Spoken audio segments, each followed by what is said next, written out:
Matatakotin ako. Nakakita kasi ako ng mga multo kahit saan. Kahit dito sa bagong bahay namin. Pero elementary, high school, college, di naman ako dating ganito. Nagsimula lang nung ipanganak ko yung panganay kong anak. Nag 50-50 kasi ako. Pagkising ko, wala na. Andiyan na sila. Minsan lilitaw na lang bigla na ikinagugulat ko. Minsan naman kinakausap ako. Dati pinapansin ko yung mga ganun kaso pinagsabihan ako ng asawa ko na wag kong i-entertain. Pero ang pinakaayaw ko sa mga klase ng multo, yung may kakayahan silang hawakan ako o kahit na sino. Kasi sila yung kayang manakit eh. Naabutan ng lockdown ng asawa ko sa Batangas. Binisita niya kasi yung nanay niya doon. Kaming mag-iina niya nandito sa Bulacan. Matatakotin ako, oo, pero pag nandito ang asawa ko, nakakaya ko lahat. Kasi naniniwala siya sa akin at pakiramdam ko safe ako pag nandito siya sa bahay. Kaya pesting COVID yan. Isang buwan na siyang hindi nakakauwi dito nung mangyari yung kinatatakutan ko. 2 ang anak namin. Yung bunso namin, 9 na buwan pa lang. Nagigising kaming 2 ng madaling araw para dumede siya at para magwiwi. Hindi na kasi siya nagda-diaper kasi ayaw niya. Napabalikwas ako isang madaling araw at sakto, pagbangon ko, nahatak ko yung kamay niya. Pagmulat ko ng mata, may matandang babae na hawak siya sa isang kamay at nakalutang bunso ko sa ere. Parang tug of war kami.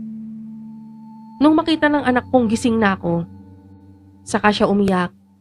Hindi ko siya hinila kasi ayaw ko siyang masaktan, pero hinawakan ko ng mahigpit ang kamay niya. Then nagdasal ako ng malakas. Our Father. Pero sinabayan ako ng multo. Naka-floral siyang bestida na may mantsang-mantsang brown. Crack ang balat at nanlalaki ang mga mata. Sinabayan niya ako. Kaya natigil ako sa gulat. First time kasi na sinabayan ako ng multo sa pagdarasal. Dati-rati kasi pagkakaumpisa ko pa lang, nawawala na sila agad. Kaso iba to. Kahit nung tumigil na ako, tuloy pa rin siya. Kaya tumayo ako at niyakap ang anak ko. Pagyakap ko sa anak ko, binitawan niya.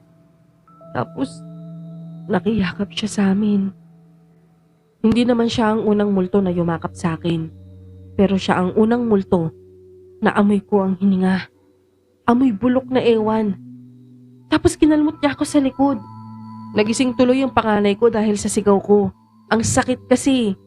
Punit ang damit ko sa likod pero walang bakas ng kalmot. Pero andun yung sakit. Yung hapdi. Tinawagan ko ang asawa ko, iyak ako ng iyak. Hindi na ako nakatulog. Binantayan ko yung mga bata. Pagdating ng umaga, dumating ang pinsan ko kasama ang anak niya. Tinawagan sila ng asawa ko para samahan ako. Pero sabi ng pinsan ko, yung anak niya lang ang makakasama namin at tinawagan siya ng amo niya sa bakery kung saan baker siya. At pinapapunta siya doon. Sabi ko naman mag-almusal na muna siya bago umalis. Pagtarikod ko, napasinghap ang pamangkin ko. Tanong niya, "Tita, bakit may dugo sa likod mo?" Inalalayan nila akong mag-ina na umupo. Kita ko ang pagtataka sa mukha ng pinsan ko nung itaas ko yung t-shirt ko. May dugo din naman siyang nakita sa t-shirt ko. Pero wala siyang makitang sugat. Pero yung anak niya, meron. Kumuha pa nga ito ng bulak at alcohol para linisan kasi nagdurugo pa rin daw. Mahapdi, nararamdaman ko. Pero pag titignan ko rin walang sugat ang likod ko. Katulad ng nakikita ng pinsan ko. Anak niya lang ang nakakakita sa sugat. Kinento ko yung nangyari nung madaling araw at nagsuggest siya na bakit hindi na muna kila mama magstay. Ayaw niya rin kasing iwanan dito ang anak niya kung may bayolenteng multo. Kaya pumayag ako. Sabi ng asawa ko nung tawagan ko siya pagkarating kila mama, mas mabuti nga yun, at least marami kaming kasama. Siguro 11:00 na ng gabi nung may magtao po sa bahay nila mama. Nasa kwarto na kami kasama ang pamangkin ko. Nanonood sila sa YouTube nung tawagin ako ni mama. Yung isang kagawad sa amin hinahanap daw ako. Tapos kinilabutan ako sa tanong niya. Sino raw yung tao sa bahay namin? Siyempre, ang sagot ko, wala. Nagtinginan sila nung kasama niya.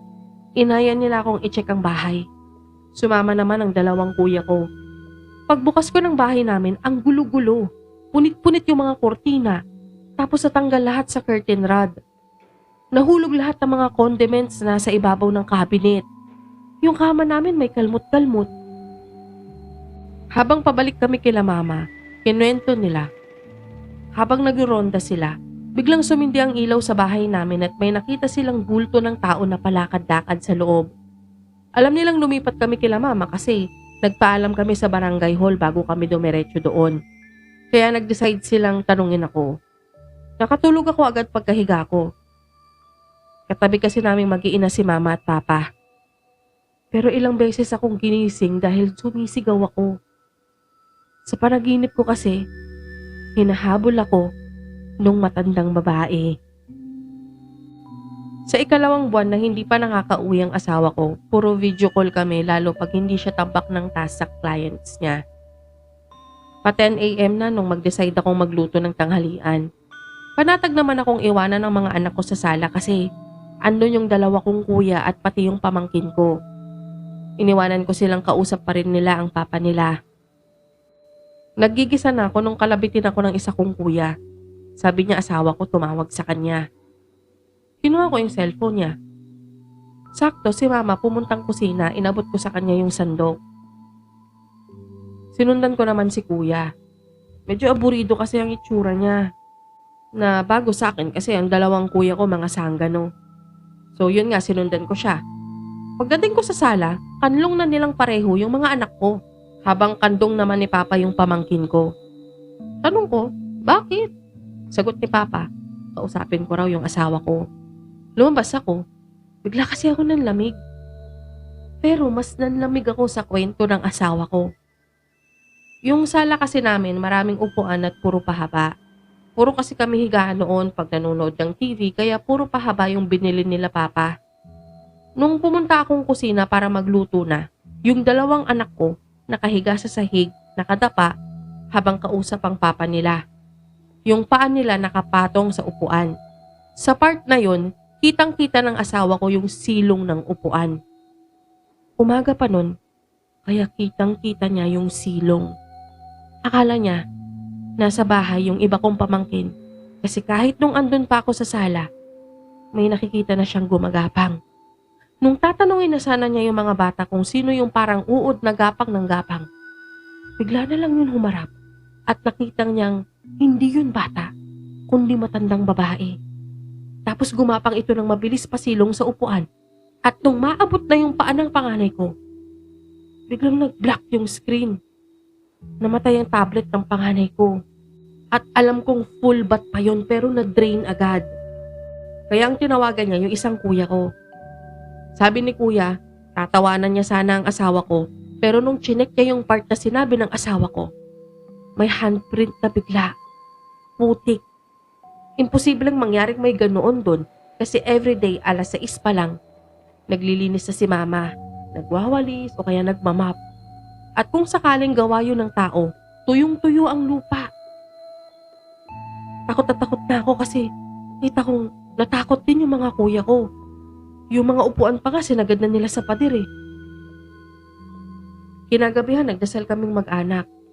All is well for 2 weeks. Tapos naisipan ni Papa na mag-insenso.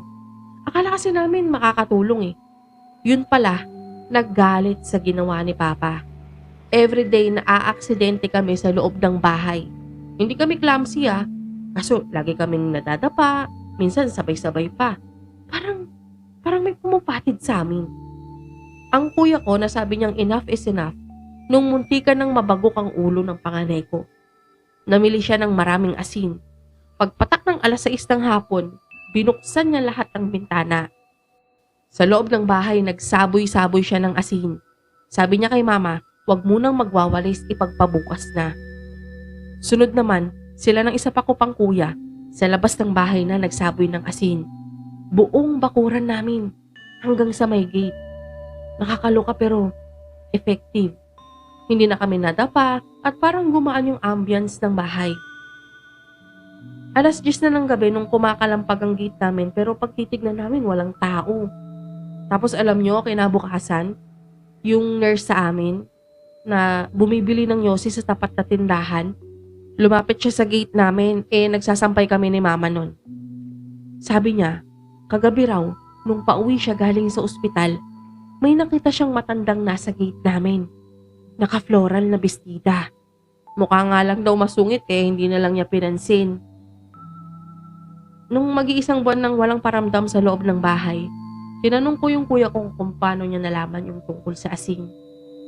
Sabi niya, may nakachat siya tapos nung wala na silang mapag-usapang kalandian, na topic nila paranormal. Tapos nabanggit nun na may nagturo sa kanya na admin dito na gawin yun. Kaya heto ako, nag-share ako dito ngayon. At may isa ring bili ng kuya ko na talagang tumatak sa akin. Magdasal. Siguro nga isa yun sa kulang sa akin. Kaya naging lapitin ako. Mula kasi nung maging nanay na ako, sobrang ngarag na ako. Nakakalimutan ko ng magdasal lagi.